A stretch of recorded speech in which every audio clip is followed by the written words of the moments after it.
Welcome back, and let's get started again. Now, the first thing I'll do here is to make the shaft. Now, the shaft is going to be a 3/16, which is a number 10 24 screw, and inch and a half long or 2 inches, because we're going to cut it to length, so you're better off having an extra long. Now, we talked about the fender washer. These are called fender washers. They're available in different sizes. Like those are 2 inches that are used on this little bit bigger model. And I don't know if I mentioned it, but the big model here has a 1/2 inch bore and a 1 inch stroke, but the one that we're making is a 3/8 bore and a 3/4 inch stroke. So these are too big. I'm going to use the 1.5 inch size, available at any hardware store or building center, and they might come in their little pouches like this where you have to pay a premium price, but notice these are 1.25 inch by 3/16 hole, so that's not what I use. I got 1.5 inch, and I got a whole stack of them here. I think I got 9 of them. I know I have 9 of them. Now when you buy these, they're available in different size holes, probably 1/4 inch holes and 3/16, but yet those holes are always what we call nominal size, so they're big sloppy holes. So try to center it when you put it on here, and if you can't do that, you could even make yourself out of hobby brass tubing a little bushing that would center them, but I don't think it's necessary. But if this lopes or is out of balance, it's going to vibrate pretty badly. So I'm going to go ahead and put this together with this screw, and I'm going to use a lock nut. Now lock nuts have a little nylon insert in them so that it won't back off. Now if you don't have that, you could use thread lock, Loctite. I think this came from Harbor Freight, but that's a good product. If you don't have that, you ought to have it around your shop anyway. Look at that washer, still marked 13 cents. I found it in my cabinet here. You won't get them for 13 cents. You know, the inflation's terrible. The price has gone up on everything except writing paper, and that remains stationary. Rim shot. Notice that I put the lock washer on backwards, and I put a washer in there because I wanted a larger bearing surface here to go against the upright. You can see there's not much bearing surface on that side. You may or may not understand why I said that. On final assembly, a couple drops of Earl would do nicely in there, and it fits in like that.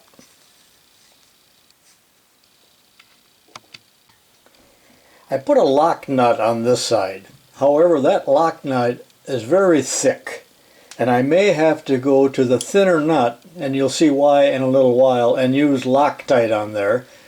But the reason for using a lock washer or lock nut on there is that you want these to be pinched tight permanently. So this is, all these washers are like one, and you want a little bit of end play here, but you don't want it to self-tighten, or do you want it to loosen. So that's the purpose of the lock nut, and that should spin freely.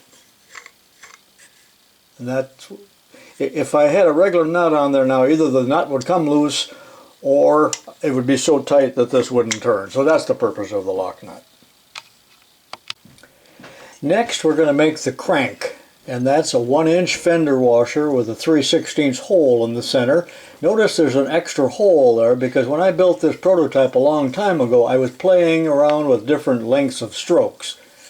And the offset there determines, which is the throw, determines the length of the stroke. So if we want a 3/4 stroke, we will drill a hole here that is 3/8 from the center. And so that was trial and error. You may need to do that too. And that extra hole doesn't cost you a cent. So when you go to the store, you're going to find that these fender washers are available in different outside diameters, that's OD, but also different size holes. And we want 3/16, but you may not find that, so what I'm doing here with the selection I've got, that's a rather small hole. That's the one I'm going to use, but I will have to open up that hole to 3/16 so it'll fit on there. So I'm going to be drilling another hole anyway, so that's no big deal. But that needs to be an accurately sized hole. These were used washers I'm showing you there. I got a whole drawer full.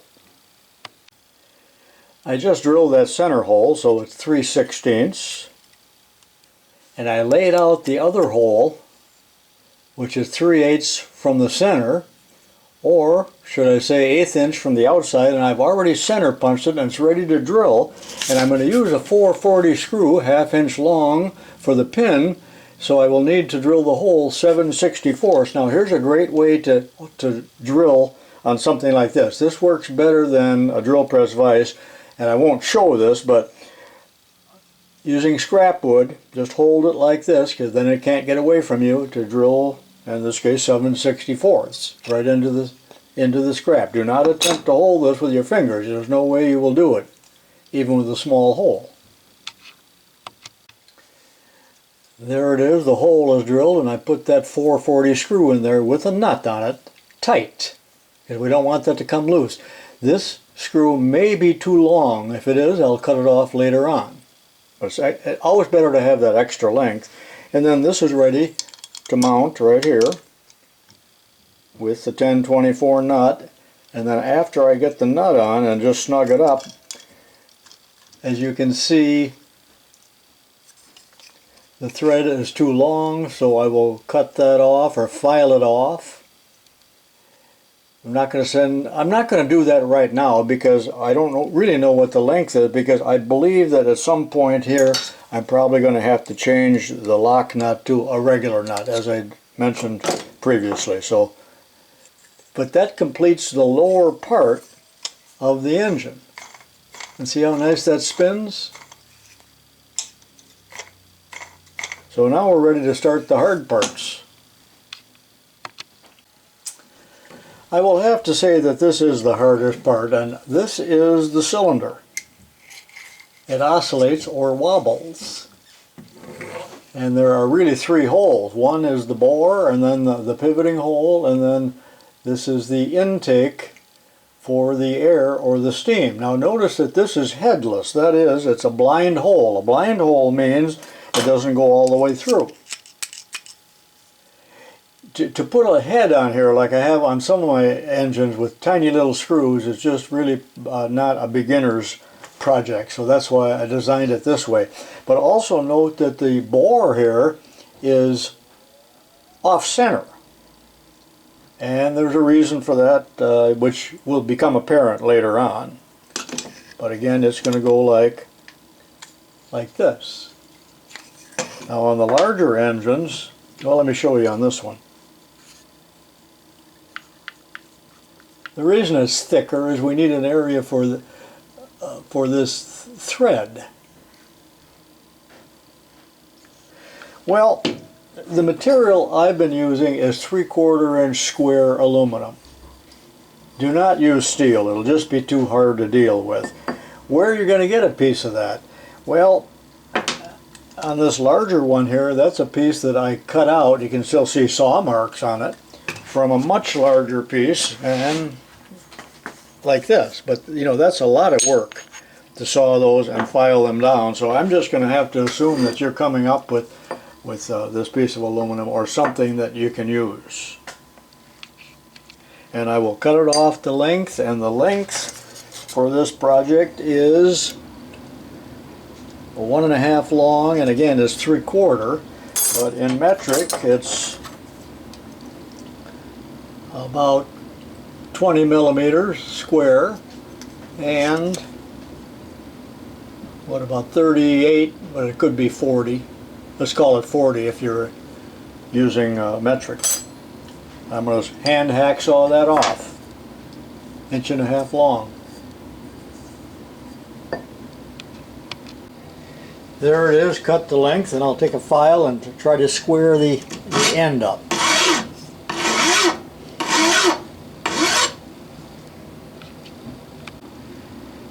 Next, I'm ready to lay out the hole. Now I put some blacking on there from a felt tip marker. It just helps your layout line to show up.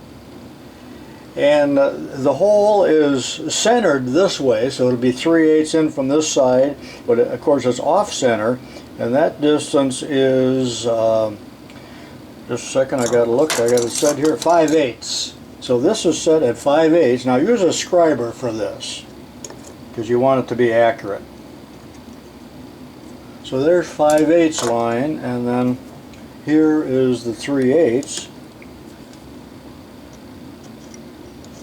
Sometimes it helps when you're finding a center line to measure from both sides, and if the lines do not coincide, like right here, you see there's two lines. Well, where do you suppose the true center is? Well, it's between the railroad tracks. That's the way I like to do it. I'd rather have it shy, and then I know where it's at. So I'm going to center punch that and then get ready to drill. And we want to drill this as deep as possible without going all the way through, and I got to get a narrow ruler to determine that. Because remember, our drill will not produce a flat bottom hole, but we're basically drilling about up to where my thumbnail is. In review, this cylinder, this is the cylinder, it's 1.5 inches long, so we're going to drill to that depth, which is 1 3/8. Now we're going to drill that in 2 steps. We're going to start by drilling it 1/4 inch to that depth, and that's what we call a pilot hole, and then finish off with a 3/8 bit. Sometimes you might even want to go in with a slightly smaller bit to start with. And I got that flush here. And I'm going to use the depth stop so I do not drill through the work and certainly not into the vise. All drill presses have a depth stop, and I've got mine set so I can't go any deeper than that. And if you look down at the work itself, how did I set that? I brought the drill down to where I wanted it, and then I set the stop. So I cannot go all the way through the work and certainly not into the vise, and there's my 1/4 inch bit, and I'm ready to drill. Now on a deep hole like that, keep your chips clear, and it helps to use some fluid of some kind. And WD-40 is quite good for, and everybody has it, for aluminum, for your safety glasses.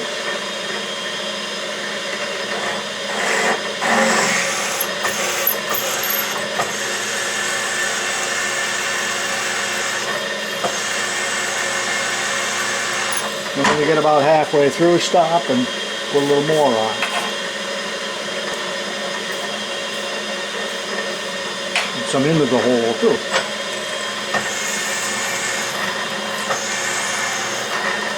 Alright, I'm all the way down. That's it for that size. And now for the 3/8 bit, and that's set, the depth stop is set, and we're going to squirt some of that right into the hole.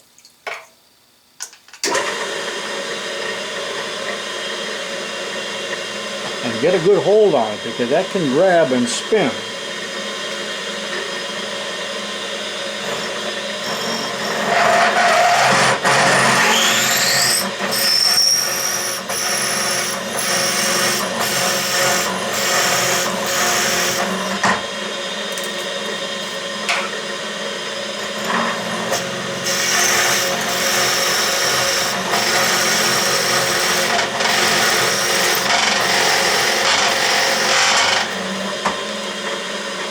That's all there's to it. The bore is done. There it is. I cleaned it up a little bit with some thinner, and you can see that the bore is pretty good for drilling. So use a sharp bit. Ideally, we'd use a reamer if we had access to a full machine shop. Now the side with the blue, that's the thick side, that's where we're going to lay out the holes. This is the piston from the prototype, and I'm just checking it for fit, and it's quite a good fit. It's a little stiff, so if we end up with it being too stiff, we will not deal with the hole. We will clean up the piston itself, and this piston is made of brass. Could be steel. So now we'll lay out these two holes. We want the top hole to be 5/16 from the top, and then the two holes are 3/4 inch on center from each other.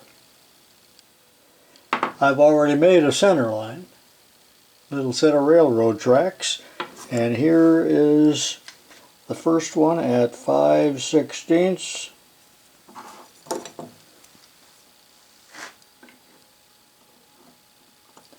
And then the second one 3/4 inch from that.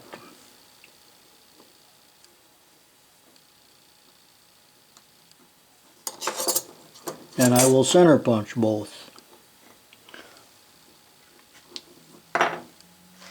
Off camera on that center punching. The top hole will be drilled 1/8 inch, and it goes all the way into the cylinder because that's the steam passage or the air passage. Can you see the end of my scriber in there? Probably not. It goes all the way in. So I'm going to take it over to the drill press and drill that hole 1/8 inch, and I'll do that off camera as well. And remember, we're drilling through the thick wall for that. Next we have to drill and tap this hole, and this might be the most single important hole in the whole project, and it is to be drilled 3/32, or check your chart for a 440 thread, and you will need a 440 tap, and that is probably the only tap you will need to buy. It's a very small one, but it's just essential that this hole be drilled and tapped perfectly perpendicular.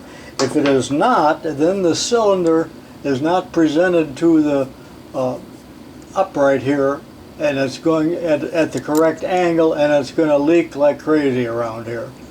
Now if you misdrill or you goof something up, don't get discouraged.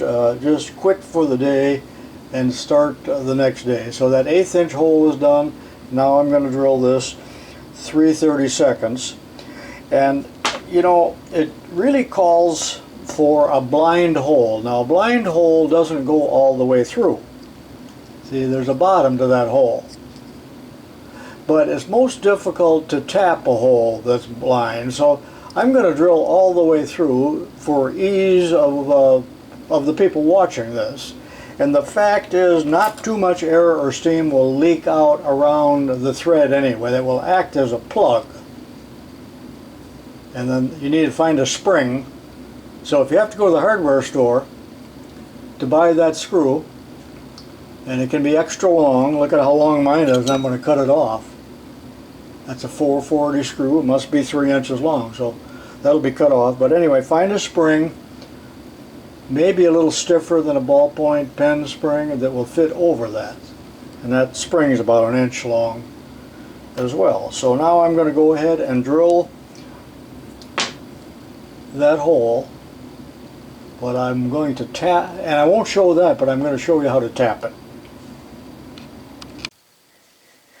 This is the 440 tap, held in a T-handle tap wrench, and what I told you a minute ago was that you need to drill 7/64, but in fact the exact correct size is the number 43, the tap drill size for the 440, but I knew that probably nobody would have a 43, so that's why I told her the other size, and now I'm ready to tap. That hole has been drilled.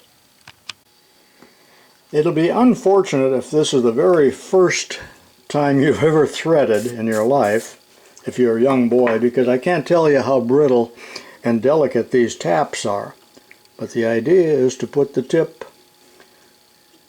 into the drilled hole and start turning it, and then you have to eyeball it so you get it straight. So I'm looking first from this direction and then from this direction so that I'm tapping it straight, because even though the hole is drilled straight on the drill press, it's very possible to tap it crooked. You go in about a half a turn or a turn, and then you back it up just a little bit. That breaks the chip off. And remember, this hole goes all the way through.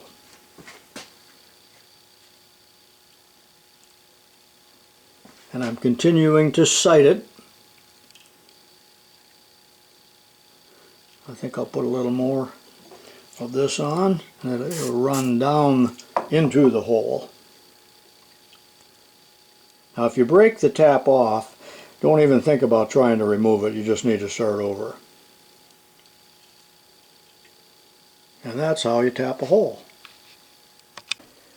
It's looking good. Now if you have a reamer, 3/8, ream that out to get rid of all the burrs, but you probably don't, so stick your drill bit back in there and get the burrs out that were formed by these two holes. And then this surface needs to be perfectly flat and clean and burr free, so just lay it on a piece of emery cloth and clean it up a bit. That's ready to go. This is really done now. Now we're back to the upright frame, and I've already laid out a hole, and it's 1 1/8 inch, 1 1/8 from the top, and it's in the center of the 1-inch piece. It's center punched, and I'm going to drill it 9/64. Remember, I'm using a 440. Now if that's too small for you, or you have trouble finding them, switch to a 632. There's less chance of breaking the tap, and that size 632 would be more readily available and not so delicate. And I'm going to drill that hole off camera. Howdy, I'm back again. It's the next day. I need to straighten up my bench a bit. I have a mess here, tools everywhere.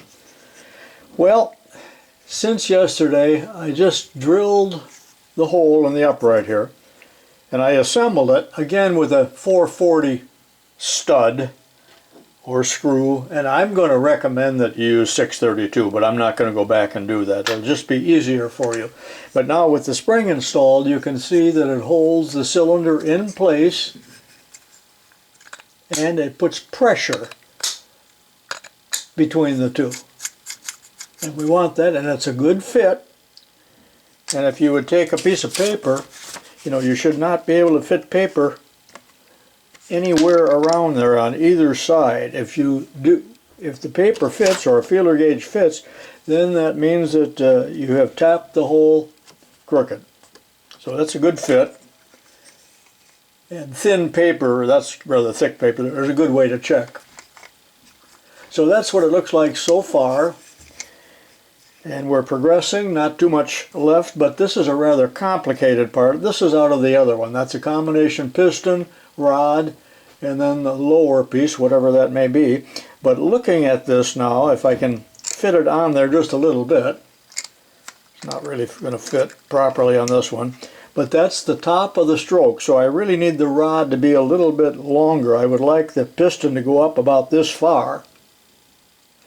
And similarly, we don't really want it to come down this far. Probably about even with the bottom of the cylinder or thereabouts. Again, this is 3/8 brass or steel, so I think I'll make the piston first.